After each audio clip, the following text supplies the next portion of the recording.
Essa reação é excelente para sintetizar amida. E o que acontece ali para eu obter a amida?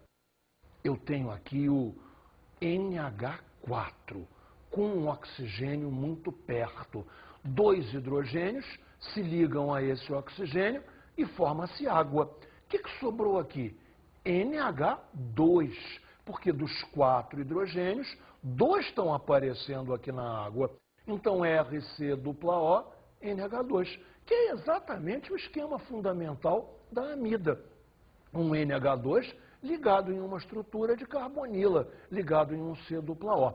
Essa é a reação de escolha para obtenção de amidas. Vamos a um exemplo prático?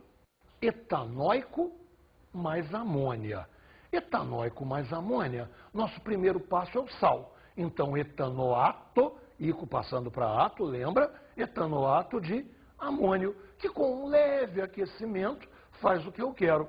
Etanoamida mais água. Você lembrou? Aqueles 2 hidrogênios se combinam o oxigênio, formação de água, e o grupamento NH2 prende direto na carbonila, fazendo a estrutura da amida. Então, repara, você saiu do etanóico e obteve a etanoamida. Bastante simples se você pensa dessa maneira. Nossa próxima reação é cloreto de acila com álcool, que é, outra vez, um truque excelente para a obtenção de éster.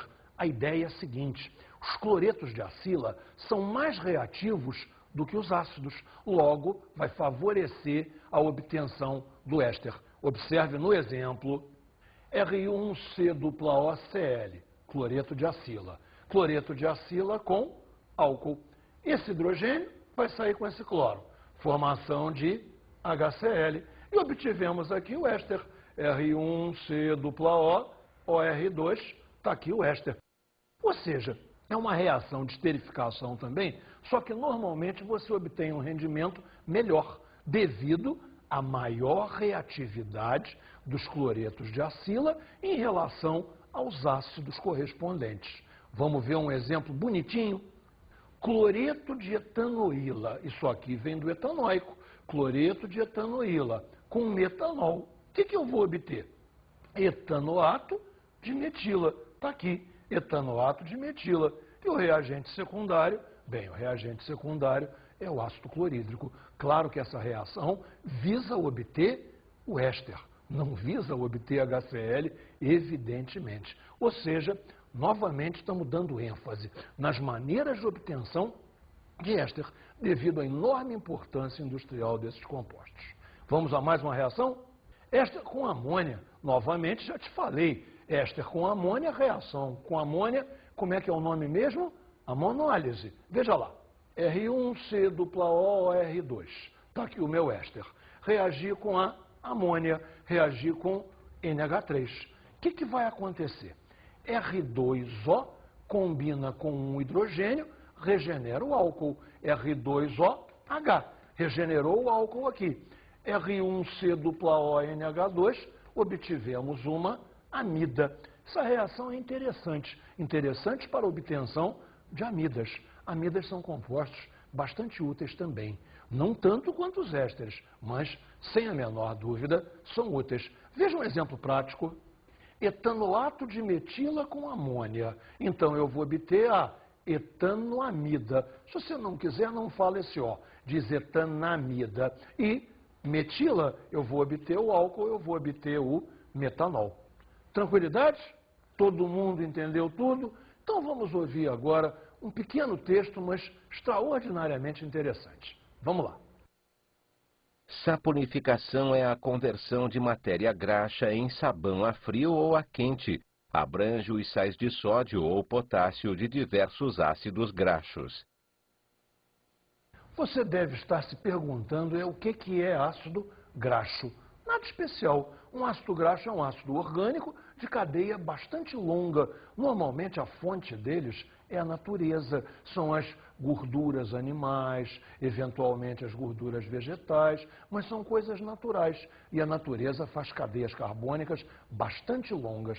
A reação de saponificação já era usada no Antigo Egito. É uma das primeiras reações que o homem controlou.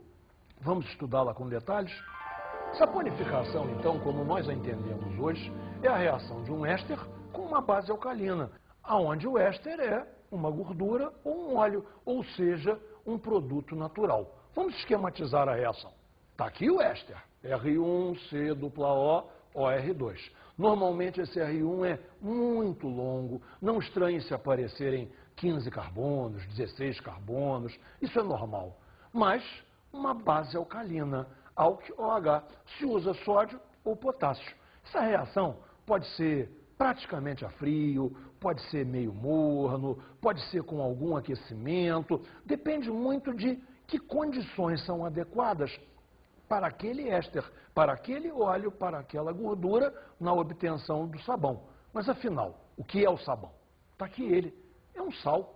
R1, CO, e aqui o alcalino é um sal.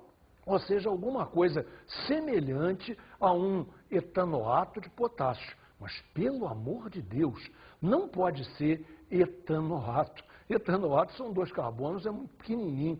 Normalmente você tem coisas tipo hexadecanoato. Entendeu o nome? Hexadecanoato. Hexa 6, deca 10, um composto com 16 carbonos.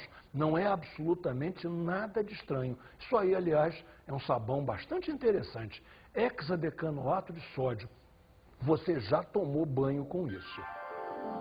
Vamos ver agora a síntese de Wurtz, que é uma maneira bastante interessante de você obter alcanos.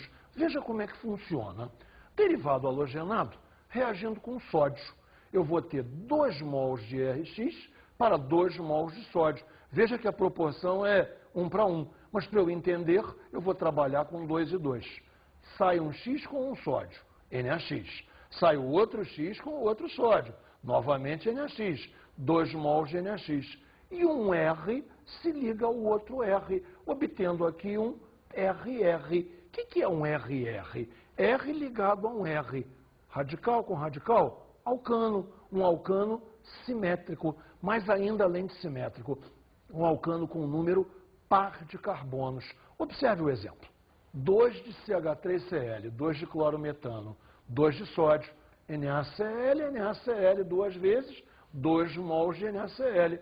E um radical metil, um radical metil se liga ao outro. Metil com metil, CH3 com CH3. Claro que você viu que a fórmula é C2H6. Obtivemos o etano, que é um hidrocarboneto simétrico e, evidentemente, com um número par de átomos de carbono. Desidratação intermolecular de álcoois. Vamos com calma? Intermolecular.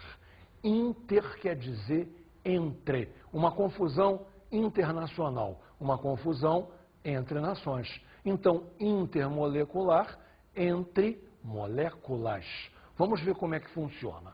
Olha só, 2 mols de álcool em meio ácido. Normalmente se usa ácido sulfúrico, que é um excelente desidratante. Reação a quente, por volta de 140 graus Celsius, você vai tirar um hidrogênio e uma hidroxila, formação de água. Está aqui a água. Um hidrogênio de um e uma hidroxila do outro. E vai juntar ROR. O que você obteve? Éter. Éter simétrico.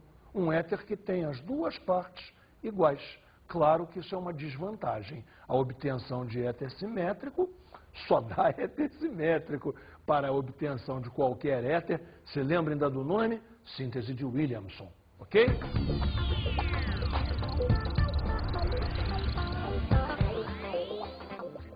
A minha dica de estudo é bem rápida para você e é um segredo. É o segredo de como eu estudava isso. Sabe como é que eu fazia? Eu escrevia só os reagentes da reação e me proibia de escrever os produtos. E ficava olhando para a reação e tentando ver como é que era a passagem dos componentes da reação, a passagem das quebras, tentando entender sempre pelo produto inorgânico. Essa é a grande dica. Se você descobre qual é o produto inorgânico que se forma, o produto orgânico sai com tranquilidade.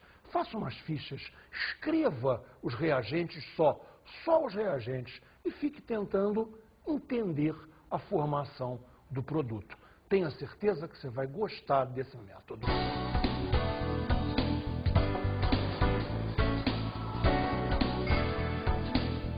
Na aula de hoje estudamos as reações de substituição 2.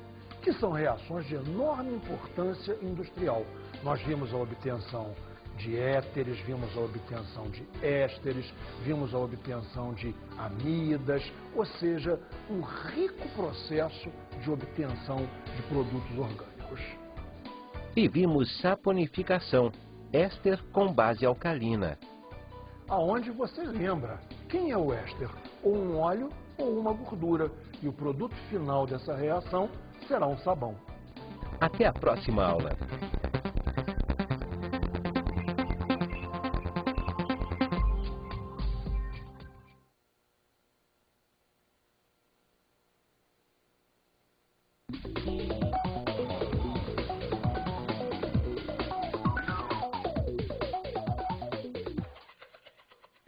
Meu querido professor, minha amiga professora, minha dica para você é igualzinha a dica para os alunos.